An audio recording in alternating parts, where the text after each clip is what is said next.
बहुत सारे बच्चे कह रहे थे कि सर मोमेंटम और काइनेटिक एनर्जी का रिलेशन क्या है और कैसे निकालते हैं। तो पहले हम लोग रिलेशन देखते हैं। Relation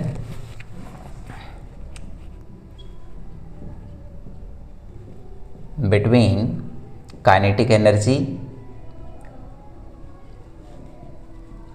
and momentum. बच्चों, रिलेशन निकालने के लिए आपको सबसे पहले क्या करना है कि दोनों के फॉर्मूले लिख लो। काइनेटिक एनर्जी का फॉर्मूला होता है हाफ एम वी स्क्वायर और मोमेंटम का फॉर्मूला होता है mass into velocity.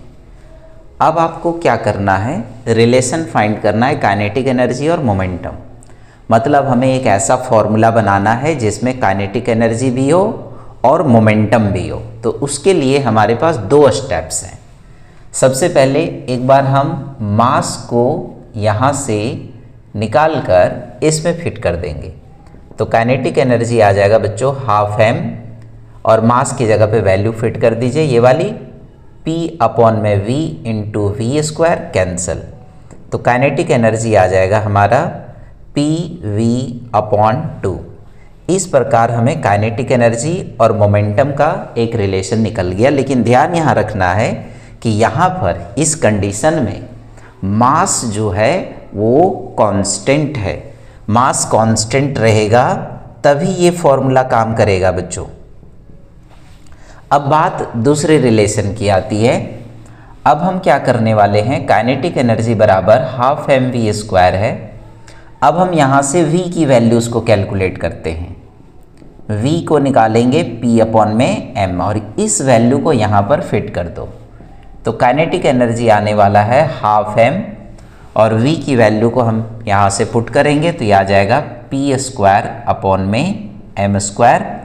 Kinetic energy is equal to p square upon में 2, यहाँ पर m बचा तो p स्क्वायर की वैल्यू आ गई 2mk और p is equals to 2mk। बहुत सारे बच्चे जो इसको जानते होंगे वो बहुत खुश होंगे कि हाँ ये वाला तो रिलेशन ठीक है, लेकिन ये वाला हमने नहीं देखा। लेकिन बच्चों, आपने नहीं देखा इसका ये मतलब नहीं है कि इससे क्वेश्चन नहीं आएगा।